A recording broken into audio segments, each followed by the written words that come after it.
Fala galera, estou gravando um vídeo para desmistificar essa questão de quando vai e quando não vai fusível dentro de Stringbox. A maioria das pessoas elas me perguntam porque elas têm muita dúvida. Poxa, tem Stringbox que vai fusível, tem Stringbox que não vai fusível. Quando você usa fusível, quando você não usa? Para que realmente serve o fusível dentro da Stringbox? Será que serve para o que você está pensando? Bom, vamos lá pessoal. Vou passar o slide aqui. Aqui eu tenho um datasheet de uma placa solar. No caso aqui a gente vai se atentar à placa de 380 watts, tá? E tem algumas informações aqui que são importantes. Quais são informações importantes para a gente poder entender o conceito? A gente vai usar duas informações aqui do datasheet. A em verde, que é a corrente de operação, nesse caso aqui 9,5 amperes. E a vermelha, que é a corrente de curto-circuito, que no caso aqui está dando, vamos arredondar, 10 amperes, né? E como é que funciona? Corrente de operação, você pode imaginar a melhor condição do dia. Por volta de meio-dia, céu todo limpo, isso é o que a placa vai gerar. Essa é a corrente que a placa vai gerar durante esse período, tá? E a corrente de curto-circuito, o que significa corrente de curto-circuito? Corrente de curto-circuito é uma corrente calculada. Uma corrente que foi calculada independente do curto-circuito, ou seja, esses 10 amperes nunca vão ser ultrapassados. Se você curto-circuitar o positivo e o negativo na saída da placa, você vai ter os 10 amperes, porém a sua tensão vai para zero. Tá? Então esses 10 amperes eles nunca são ultrapassados. Aqui a gente tem um esqueminha bem simples de um inversor, 3 arranjos fotovoltaicos aqui. Esse aqui são as placas, tá? E esse aqui é o fusível. Quando que a gente usa o fusível? A gente só usa o fusível quando a gente tem de 3 para mais arranjos em paralelo, tá? Esses 3 arranjos aqui eles estão em paralelos. A gente só usa fusível a partir de 3 arranjos. Nunca com 2 arranjos, com um arranjo. Eu já vou explicar isso para frente, vai ficar mais claro, tá? Vamos lá, no caso aqui, a gente tem o arranjo número 1, o arranjo número 2 e o arranjo número 3. Os 3 fusíveis aqui são de 11 amperes, tá? Peguei um valor próximo das correntes de trabalho. Nesse caso aqui eu não estou colocando positivo nem negativo, um desenho muito grande aqui, vai ficar mais difícil de entender, tá? Entenda que cada arranjo desse aqui eu estou saindo tanto com positivo quanto com negativo, tá? Nesse caso aqui, qual que é o fluxo correto das correntes aqui? Vamos imaginar a melhor situação, onde tá próximo do meio-dia, melhor condição de sol, tempo totalmente aberto. Qual que é a corrente que a gente verificou lá no datasheet? 9,5 amperes. Essa é a corrente de operação, tá? Aqui a gente está simulando uma operação normal, onde eu tenho a corrente do arranjo 1, corrente do arranjo 2 e corrente do arranjo 3. Elas todas são somadas por estarem em paralelo e vão totalizar 28,5 amperes na entrada CC, de corrente contínua do inversor, tá?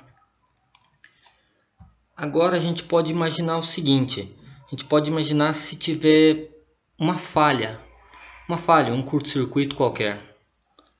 Nesse caso aqui, a gente está verificando uma falha na entrada das placas do arranjo 1. Nesse caso aqui poderia ser um curto-circuito nos cabos que saem dos arranjos, que estão encostando para a carcaça ou encostando em algum lugar. Nesse caso aqui, com certeza esse não seria o fluxo normal das correntes, tá? Eu não teria uma corrente de operação para começar, seria uma corrente de curto-circuito, e eu não teria a somatória delas indo para o inversor. Por quê? Porque onde eu vou ter a menor impedância, ou seja, o curto-circuito em si, vai ser aqui na entrada do arranjo 1. Então o que vai acontecer com isso aqui? vai acontecer isso. Primeiro, as correntes vão se alternar para a corrente de curto-circuito, vão para 10 amperes. Lembra que a gente viu nos primeiros slides que o datasheet diz que a corrente máxima, independente do curto-circuito, é de 10 amperes? Então é exatamente essa corrente que vai circular por aqui. Essa corrente circula por aqui, 10 amperes não é suficiente, então ele não queima os fusíveis, tá? Ou seja, esses fusíveis aqui não estão aqui para proteger do curto-circuito do arranjo para frente, tá? Esses fusíveis estão aqui para proteger contra a corrente reversa. Olha aqui, eu tenho corrente do segundo arranjo de 10 amperes, corrente de curto-circuito, do terceiro arranjo, elas se somam aqui e retornam, no caso, para o primeiro arranjo. Porque seria o menor caminho, seria o curto-circuito mesmo. Só que o que acontece? Eu estou passando por aqui 20 amperes. Nesse momento, sim, aí o meu fusível vai queimar, tá? Ele queima, o que acontece? As correntes retornam à corrente de operação aqui, no arranjo 2 e no arranjo 3, pode ver, 9,5 amperes em cada um, totalizando os 19 amperes que aí agora sim vão direto para a entrada CC de corrente contínua do inversor. Porque agora está interrompido aqui o curto-circuito para o circuito que vai para o inversor. Ele está interrompido porque o fusível queimou, então as correntes elas se normalizam novamente. Mas vamos lá. Por que eu não uso fusível quando eu tenho dois arranjos? Simples. Porque olha aqui. Eu tenho aqui o arranjo 1 e o arranjo 2. No arranjo 1, eu coloquei o curto-circuito no mesmo lugar. E no arranjo 2 aqui, eu estou trabalhando com a corrente de curto-circuito. Tá? Vão ser 10 amperes. Vai passar 10 amperes por esse fusível. Vai queimar o fusível? Não vai queimar o fusível porque ele é de 11 amperes, tá? Então esse fusível não serve para isso. Essa corrente, ao invés de ir para o inversor, ela vai retornar para o arranjo 1. Vai queimar o fusível do arranjo 1? Não vai queimar o fusível do arranjo 1 porque ele é de 11 amperes. E a corrente máxima que passa pelo circuito é de 10 amperes, como o próprio datasheet diz, tá? Poxa, então como é que faz num caso desse? Como é que funciona? Simples. As placas solares elas têm uma coisa que a gente chama de diodo bypass ou diodo de desvio. Eu não vou me aprofundar nesse assunto agora porque eu vou fazer um outro vídeo explicando exatamente para que funciona e como funciona o diodo de desvio, o diodo bypass que tem nas placas, tá? Esse diodo, para começar, ele vai bloquear essa corrente reversa aqui. Então, automaticamente você já mitiga o problema de causar um curto-circuito e danificar as placas, tá? Mas vamos lá, vamos voltar. Se eu tiver um curto-circuito aqui com 3 arranjos, o diodo vai proteger? Não, ele não vai proteger porque existe uma corrente limite que ele protege, tá? Ele não suporta proteger a corrente de 2 arranjos juntos aqui. Isso dependendo da placa, tá? Mas isso eu vou aprofundar em outro vídeo porque tem placa com diversos diodos aí. Aí o que acontece nesse caso? Esse caso aqui é bem similar ao anterior. Ele vai passar a corrente de curto-circuito para o arranjo 1 novamente, porque eu tenho um curto-circuito aqui e esse diodo somente não suporta fazer esse bloqueio.